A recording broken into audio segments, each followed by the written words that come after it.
മുഖ്യമന്ത്രി പിണറായി വിജയൻ വിവരക്കേട് വിളമ്പരുത് എന്നും ഗുരുനിന്ദ പറഞ്ഞ് കേരളക്കരയെ അപമാനിക്കരുത് എന്നും പ്രമുഖ അക്കാഡമിഷ്യനും പ്രഭാഷകനും ചിന്തകനും മുൻ VC-യുമായ ഡോക്ടർ KS രാധാകൃഷ്ണൻ ഫേസ്ബുക്ക് പോസ്റ്റിലൂടെ അഭ്യർത്ഥിച്ചിരിക്കുന്നു.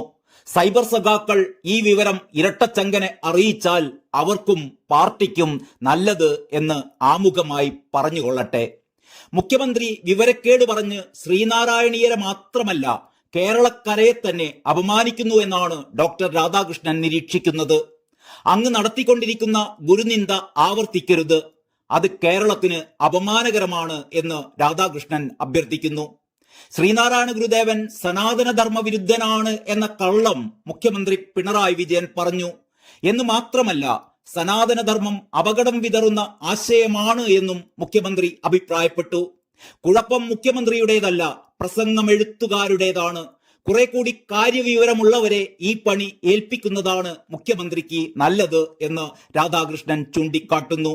സനാതന ഹിന്ദു ധർമ്മത്തിന്റെ പ്രചാരകനായിരുന്നു മഹാത്മാഗാന്ധി. താൻ സനാതന ഹിന്ദുവാണ് എന്ന് ലോകത്തോട് വിളിച്ചു പറഞ്ഞതും മഹാത്മാഗാന്ധിയാണ്. ആ മഹാത്മാഗാന്ധിയെ മാത്രമല്ല, പശു മുതൽ ബ്രാഹ്മണൻ വരെയുള്ള എല്ലാ സൃഷ്ടിജാലങ്ങൾക്കും ക്ഷേമമുണ്ടാകണമെന്ന് പ്രാർത്ഥിച്ച ഋഷി പരമ്പരയെയും അധിക്ഷേപിക്കാനും മുഖ്യമന്ത്രി മറന്നില്ല. പശു എന്നാൽ ഈശ്വരന്റെ മൂക സൃഷ്ടികൾ എന്നാണ് അർത്ഥമെന്ന് പറഞ്ഞു പഠിപ്പിച്ചത് മഹാത്മാഗാന്ധിജിയാണ്.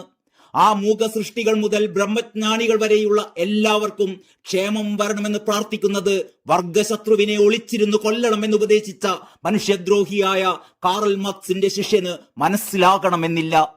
അതുകൊണ്ട് അദ്ദേഹം അങ്ങനെ പറഞ്ഞതിലും അത്ഭുതമില്ല. MN വിജയന്റെ ശിഷ്യനായി മലയാളം പഠിച്ച പിണറായി വിജയൻ ഗുരുദേവ കൃതികൾ വായിച്ചിരിക്കുമെന്ന് കരുതുന്നില്ല. കാരണം ഗുരു വിജയനും ശിഷ്യൻ വിജയനും അത്തരമൊരു വായനാ സംസ്കാരം ഉള്ളതായി തോന്നിയിട്ടില്ല. ശ്രീനാരായണ ധർമ്മം സനാതന ധർമ്മമാണ് എന്ന് ഗുരുദേവൻ തന്നെ വ്യക്തമാക്കിയിട്ടുള്ളതാണ്. ആത്മോപദേശ ശതകവും ദർശനമാലയും പിണറായിയും അദ്ദേഹത്തിന്റെ പ്രസംഗം എഴുത്തുകാരും വായിച്ചിരിക്കണമെന്നില്ല. എന്നാൽ വിയോഗിനി വൃത്തത്തിൽ ഗുരുദേവൻ എഴുതിയ അദ്വൈത ദീപിക എങ്കിലും വായിച്ചിരുന്നുവെങ്കിൽ ഈ വിവരക്കേട് മുഖ്യമന്ത്രി വിളമ്പുമായിരുന്നില്ല. മുഖ്യമന്ത്രിയായാൽ എന്തും പറയാമെന്ന് കരുതരുത്. ശ്രീനാരായണ ഗുരുദേവനെ കുറിച്ച് അഭിപ്രായം പറയുമ്പോൾ ചുരുങ്ങിയത് അദ്ദേഹം എഴുതിയ കൃതികളെങ്കിലും വായിച്ചിരിക്കണം. ശ്രീനാരായണ കൃതികൾ വായിച്ചിട്ടും ഇതാണ് മനസ്സിലാക്കിയത് എങ്കിൽ ക്ഷീരമുള്ള അകിടിൽ നിന്നും ചോര തന്നെ ഊറ്റിക്കുടിക്കുന്നു എന്നേ കരുതാൻ കഴിയൂ. ഇത്തരക്കാരെ കുറിച്ച് എന്തു പറയാനാണ് എന്ന ആപ്തവാക്യത്തോടെയാണ് ഡോക്ടർ KS രാധാകൃഷ്ണൻ തന്റെ ഫേസ്ബുക്ക് പോസ്റ്റ് അവസാനിപ്പിച്ചിരിക്കുന്നത്. ഒരുപാട് പേർ ഈ പോസ്റ്റിന് താഴെ കമന്റുകളുമായി എത്തിയിട്ടുണ്ട്. ജോഷി ഗോപി ആചാരി എഴുതുന്നു, സർ, ഒരു സംശയം.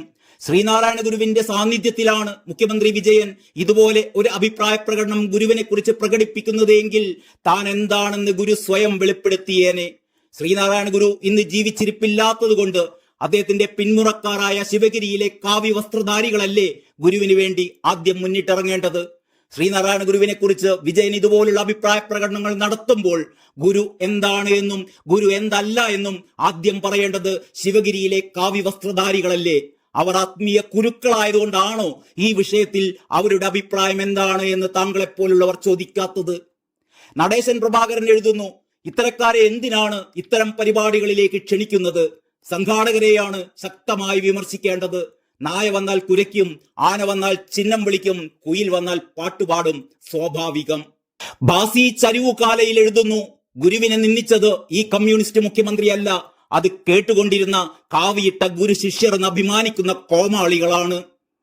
അനന്തപത്മനാഭൻ എഴുതുന്നു, മതവും വർഗീയതയും മാത്രം ആചരിക്കുന്ന രാഷ്ട്രീയ മത നേതാക്കന്മാരെ ഹിന്ദു സ്ഥാപനങ്ങളിൽ അല്ലെങ്കിൽ ഹിന്ദു ക്ഷേത്രങ്ങളിൽ കപട മതേതരത്വം, കമ്മ്യൂണിസം, ഹിന്ദു വിരുദ്ധത എന്നിവയൊക്കെ പ്രസംഗിക്കാൻ കൊണ്ടുവരുന്ന ആ സ്ഥാപനങ്ങളിലെ ഔദ്യോഗിക ഭാരവാഹികളെ യഥാർത്ഥ ഹിന്ദു വിശ്വാസ സംസ്കാര പ്രേമികളും അഭ്യുദയകാംക്ഷികളും ചാട്ടവാർ കൊണ്ട് തല്ലിച്ചതയ്ക്കുകയാണ് വേണ്ടത്. ജയരാജൻ കൊടിങ്ങിൽ എഴുതുന്നത് ഇങ്ങനെയാണ്, ഒന്നാമത് ശിവരി ട്രസ്റ്റിനെ പറഞ്ഞാൽ മതി. ഇയാൾ ഇതാദ്യമായിട്ടല്ല ഗുരുവിനെ നിന്ദിക്കുന്നത്. എത്രയൊക്കെ അപമാനിച്ചിട്ടും വീണ്ടും വീണ്ടും ഇയാളെ എന്തിനീ പുണ്യസ്ഥലത്തേക്ക് ക്ഷണിച്ചു കൊണ്ടുവരുന്നു. മനു മംഗൽ എഴുതുന്നു, ഗുരുദേവൻ ഇത്രയധികം ആക്ഷേപിച്ച ഒരു പാർട്ടി കേരളത്തിൽ വേറെയില്ല. കൃഷ്ണൻ നായർ എഴുതുന്നത്, അവിടെ ഇരുന്ന ശ്രീനാരായണ പിന്തുടർച്ചക്കാർ എന്തുകൊണ്ടാണ് ഈ വിവരക്കേട് കേട്ടിരുന്നത് എന്നാണ്. ഇറങ്ങി പോകാൻ പറയണമായിരുന്നു. തങ്കച്ചൻ PS എഴുതുന്നു, ഇദ്ദേഹത്തെ ചുമന്നുകൊണ്ട് ശിവഗിരിയിൽ വരാൻ സന്യാസിമാർക്ക് എന്ത് ഗുണം? ഇദ്ദേഹത്തിൽ നിന്നാണോ ഗുരുധർമ്മം സന്യാസിമാർ പഠിക്കുന്നത്? ഒടുവിൽ സതീഷന്മാറിന്റെ കുറിപ്പ് ഇങ്ങനെയാണ്: അദ്ദേഹത്തിന്റെ പഴയ പ്രിൻസിപ്പൽ സെക്രട്ടറി ശ്രീ ശിവശങ്കർ പറഞ്ഞത് ശരിയാണ് എന്ന് വിശ്വസിച്ചു പോകുകയാണ്. ഇതിൽ കൂടുതലൊന്നും പറയാനില്ല. എന്തായിരുന്നു ശിവശങ്കർ പറഞ്ഞിരുന്നത് എന്ന് എല്ലാവരും വെറുതെ ഒന്ന് ഓർമ്മിച്ചാൽ നന്നായിരുന്നു എന്ന് മാത്രമേ പറയാനുള്ളൂ. എല്ലാവർക്കും നന്ദി, നമസ്കാരം.